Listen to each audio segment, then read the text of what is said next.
Gloire à Jésus. Merci Saint-Esprit.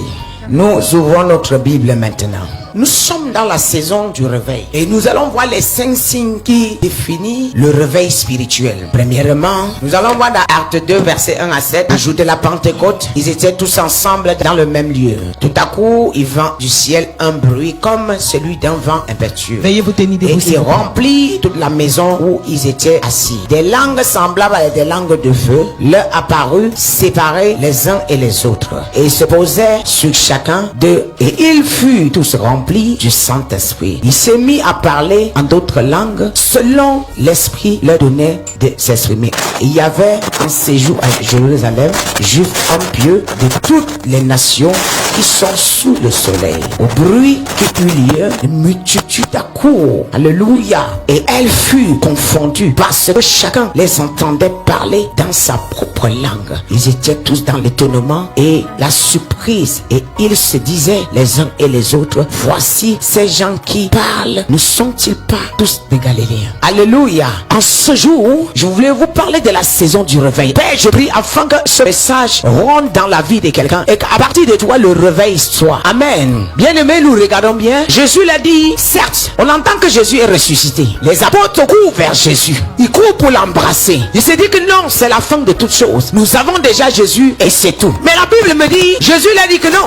Vous m'avez vu, mais c'est pas encore tout. Allez m'attendre à Jérusalem. Quand vous me verrez à Jérusalem, alléluia. Quand vous comprendrez ce qui va descendre à Jérusalem, le réveil, ce sera le moment du réveil. Ils vont aller rester à Jérusalem. Mais ils se retrouvent dans la chambre haute. Bien aimé, lorsqu'ils se retrouvent dans la chambre haute, mais ce n'est pas la personne de Jésus qui apparaît, mais c'est l'esprit de Jésus qui apparaît dans la salle. Alléluia. Mais quand l'esprit de Jésus apparaît dans la salle, il va aller à Lercy, il va sortir la personne d'Alercy. Alercy va commencer à parler à d'autres langues qu'il ne va pas comprendre. La langue qui convertit Anna, la langue qui convertit Pierre, la langue qui convertit Jacques. La Bible dit que les choses venaient de part et d'autre. Et les gens étaient étonnés. Ils ne comprenaient pas ce qui se passait. Car l'Esprit de Dieu avait envahi le lieu. Lorsque l'Esprit de Dieu apparaît, on ne force pas quelqu'un pour la transformation. Lorsque l'Esprit de Dieu te parle, lui-même il te facilite le cœur de se transformer. Quand c'est l'Esprit de Dieu qui te parle, c'est facile que les gens viennent te taper. Il faut te transformer. Mais quand c'est l'Esprit de Dieu qui te dit, j'ai besoin d'une transformation, si tu ne le fais pas, il te vole la paix. Amen. La Bible dit que quand le Saint-Esprit est descendu, mais bizarrement, les Galiléens qui étaient là, ils étaient étonnés de voir les gens qui sont venus de loin, mais qui parlent des langues. Pourquoi? Comment vous pouvez comprendre que ces gens parlaient leur langue? Il y a une chose que vous devez comprendre aujourd'hui. Le Seigneur me dit, la langue que vous entendez, c'est parce que lorsque je suis rempli du Saint-Esprit, ma langue ne compte plus. Celui qui me regarde seulement est converti, n'est-ce pas? Celui qui entend ma voix est converti, sans même comprendre ce que je dis. Lorsque je veux louer le Seigneur, l'Esprit de Dieu envahit ce lieu. Ce n'est pas mon dialecte, ce n'est pas mon langage. Non, c'est ce que je parle. C'est la puissance du Saint-Esprit en moi qui touche vos cœurs. C'est la puissance du Saint-Esprit en moi qui porte la parole, ça dépôt dans le cœur de chacun.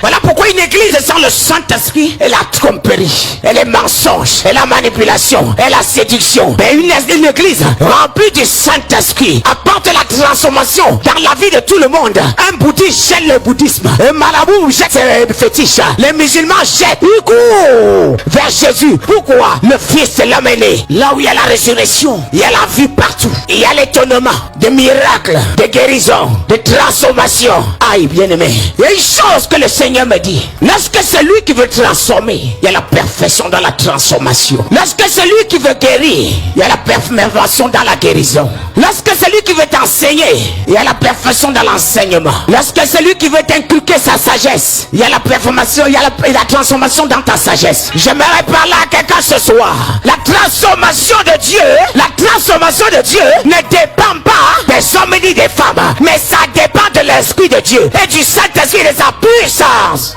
Alléluia. Est-ce que tu peux acclamer le Seigneur? Je veux prophétiser dans la vie de quelqu'un. À partir de ce soir, les hommes vont te croiser, ils seront transformés. Les hommes vont te croiser, ils seront étonnés. L'étonnement soit ton partage ce soir. Les hommes qui vont te croiser, la vie va changer. La vie va changer. La vie va changer. Tu deviens un canal de bénédiction. Amen. Car la Bible me dit, Pierre et Jean, c'était des pleureux. Mais parce qu'ils sont entrés dans la jambe haute. Quand ils sont sortis, il y a une sagesse qu'on ne pouvait pas décrire. Il y a une force qu'on ne pouvait pas décrire. Il y avait une puissance qu'on ne pouvait pas décrire. Et la Bible me dit, Pierre qui était un peureux était devenu encouragé. Il y a le courage qui descend dans la vie de quelqu'un. Il y a le courage qui descend dans la vie de quelqu'un. Il y a le courage qui descend dans la vie de quelqu'un. Oh non! Amen. Quelque chose se passe. Le temps n'est pas un problème. Ce que tu reçois en une seconde, Dieu peut tout changer en toi. Il ne faut pas beaucoup d'heures pour que tu entres dans ta révélation. Il faut seulement la disponibilité pour pouvoir comprendre les mystères qui sont en train de passer. Alléluia. Pour comprendre les mystères qui sont en train de se passer. Je suis en train de donner quelque chose à quelqu'un. Alléluia.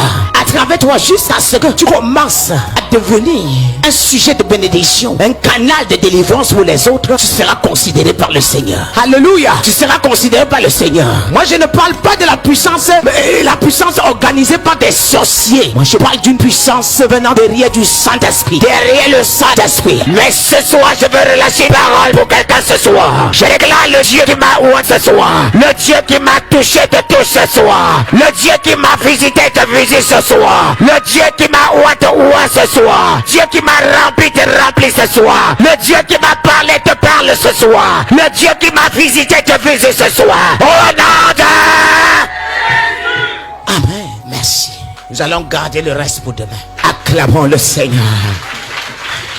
Je déclare, à partir de ce jour, rien ne manquera dans ta vie. Alléluia. Et toute mort programmée en décembre, tu ne tomberas pas. Ni ta famille. Mais je déclare qu'à travers toi, le Seigneur sauve plusieurs personnes. Les met à l'abri. Au nom puissant de Jésus. Je vous invite, vous, le peuple de Dieu, à l'église. Bien-aimés, s'il vous plaît, de partager les vidéos pour pouvoir aider les autres. Alléluia. De faire quoi? De partager les vidéos pour pouvoir aider les autres.